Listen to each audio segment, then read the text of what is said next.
What's going on, guys? Jeff here, Mad Hatter's Reef. Today we got a brand new video for you. We're going to be taking a look at how to set up a quarantine tank for your saltwater fish to protect yourself from diseases and parasites and all that nasty stuff. But if this is your first time being here, this is where I talk about everything reef tank related. So if you love the reefs like I do, make sure you hit that subscribe button and the bell so you can be notified every single time that we upload a new video. Now, if you missed last week's video, we went over the 12 tips for quarantining saltwater fish. And if you want to check that video out, there will be a link in the description below. But without further ado, let's jump into it. So here are the bare bones of what it takes to set up a quarantine tank. Need some type of tank. It doesn't necessarily need to be a fish tank, just something that's going to hold water and be able to withstand, the heat from a heater. I've also used these bins for quarantining as well. And what I like about this is the fish calms down relatively quickly. The problem with using a container like this is you can't see into it, and it makes it really hard to observe the fish and make sure that they are in fact healthy. But once they kind of settle in and get used to like a feeding schedule, they usually come up to the top and you can put a light on it and take a good look. But I have used these in the past. Prefer to use tanks, but in a pinch that will work as well. So bare bones fish tank. We're not putting any substrate in there at all. You need some type of filtration. I like to use sponge filters. Really, you could use any type of filtration that you could get your hands on. The big thing with it is you're not going to want to use carbon, especially if you're getting into treatments. We'll get into that a little bit further. So for me, I like the sponge filter. It's relatively inexpensive, and all you need is a air pump and then some air line, and you have your filtration knocked out. So I like to go a little bit bigger on my heater. This is a 250. Ideally, I'd probably put a 200 watt in this tank. This is a 20 gallon, and I think that would make it, I think that's about ideal for like a 55 gallon tank. And that's a lot of heater for this size tank. And my thought behind that is I want a heater to kick on, heat up, do its job, and kick off. I don't want a heater that is barely trying to keep up over an extended period of time, because I find that more often than not when you do that, you have more fails with heaters. So it's better to have an oversized heater and that it has the ability to just heat up really quickly and then shut off. And you're not dealing with this prolonged heating cycle and causing wear and tear on the heater that isn't necessary. So that's why I like to go with a little bit bigger of a heater.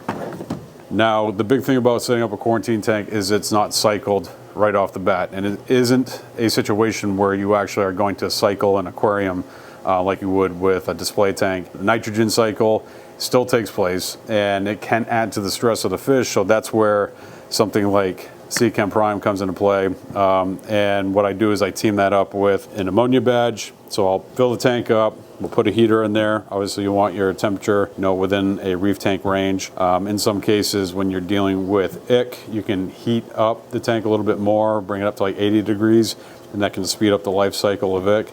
So it can get the fish past it a little bit faster. You got your filtration, you got your heater, then it's kind of into what is actually keeping this from Murphy's Law happening and the tank exploding and your fish dying, and that is the use of Seachem Prime. I've used Amquil in the past, Amquil Plus specifically. It's really hard to find, even as a fish store. Really like this product. It works just like Amquil Plus. It binds ammonia, NO2, and NO3, so it's not toxic to fish. And then when you pair that up with the badge, it's a nice quick visual to be able to put in the front glass. It's good for a year. I've used these a lot, and I've had a few of them over the last couple of years that they were not operating the way I expected it to. Basically, they were no good, and you're only as good as the information that you're working with. So that's why I do like to have the ammonia strips just in case. So that's a good, quick visual, and then I'm going to do that, every couple of days just to make sure that that's actually giving me the correct information. And what I like about this badge is it has this little dot in the middle. It's usually covered up with a piece of plastic. It has a suction cup so it can stick to the inside of the glass. And as ammonia becomes present, it will start to change color. And when you see that color change, then you put in a dose of the Seachem Prime. This stuff smells like sulfur. It's supposed to smell like that.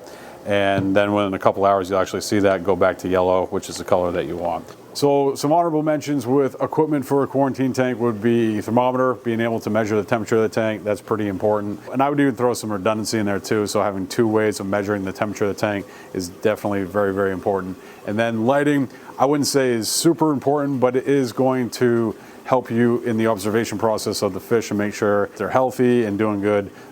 Kick the light on, see how they're doing, turn it off. Not necessary, but definitely going to help you out. Now that we've taken a look at the components of a quarantine tank, let's go and set one up. All right, so we're going to take our new quarantine tank and set it up right here. This one has 3 panels painted with a pretty aggressive paint, so we'll still be able to view the fish from this side. And what I would probably do in this instance, especially where we have this tank like right here, I'd have a pretty good lid on here and then have the aeration on this side of the tank, just so that we're not having too much cross-contamination or potential for that. But this tank we're not going to fill up completely. We're going to fill up about halfway. We're only putting a small goby in here, so we don't need it right up to the brim, and lids can help keep some of that water droplets from escaping. And let's say if this was potentially infected with something, that it wouldn't get over to this system over here. Crammed for space right now, but ideally this would be in its own section of the store, in its own room, not near any other bodies of water, especially one that we keep corals in from time to time. So we have the air right over there. We're going to put the sponge filter in here, fill it up about halfway, get it up to temp, and then we'll add our fish to the system. So this is a 200 watt heater that we use for quarantine quite often. Once you use the heater for quarantine, I tend not to ever use it for anything else ever again. So we'll have that guy laying in sideways like so. I don't like to have him like at an angle or even close to the top, especially if I'm going to do a half-filled tank. Actually, we'll have to do a little bit more than half-filled on this tank because we are using those large sponge filters. So we got our sponge filter right here. This one's already rinsed off and ready to go. Where we're only going to be filling up this tank halfway, I'm not going to use this piece of plastic right here. And what this is designed to do is to kind of control the bubbles a little bit and keep them more linear.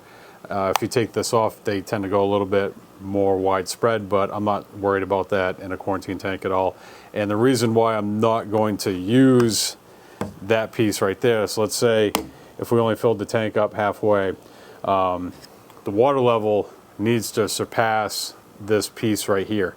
And if the water level were to become below it, you're not going to be getting oxygen to the tank and your filtration is going to be useless, and that's a double whammy. So you're not going to have any filtration, you're not going to have any oxygen in the tank, no disruption of the surface tension. So I like to remove these in 10 gallons. I still use this size filter in a 10 gallon.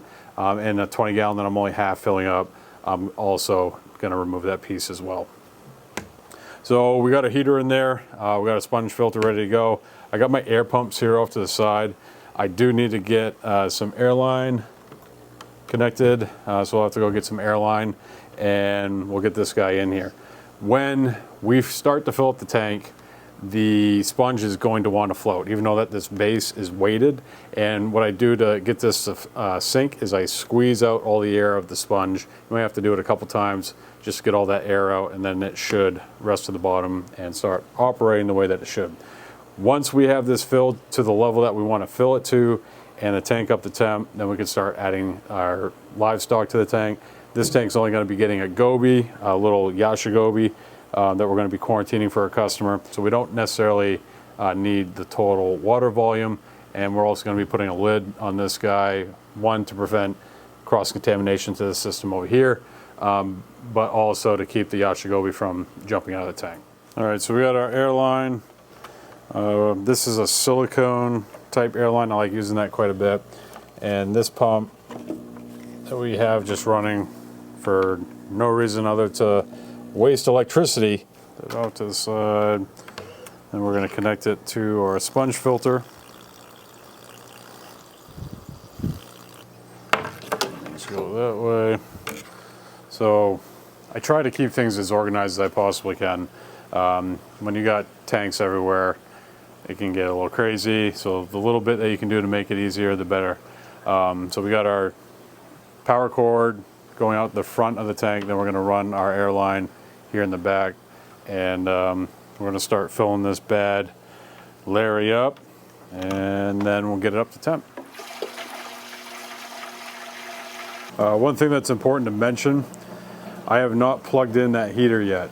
You don't want to plug the heater in until it has had some time to kind of adjust to the temperature of the salt water. If I had that plugged in right now, there's a good chance that it could crack, especially being that it is a glass heater.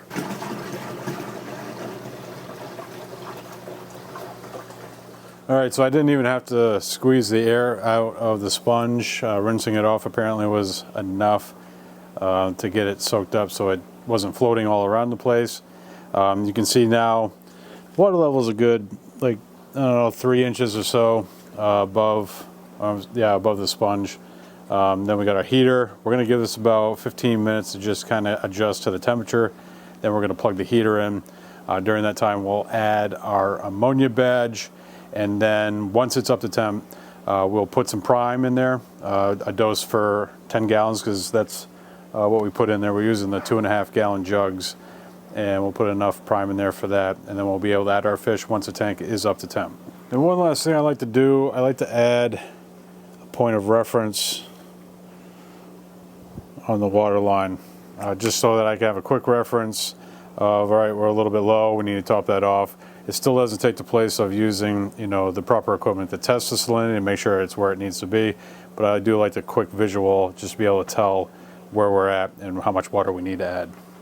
Setting up a quarantine tank is really easy to do, and is going to do a lot to protect you and your display tank and all your saltwater fish from disease and parasites and all that nasty stuff. But if you want to learn more about quarantine tanks, check this video out. I will see you over there.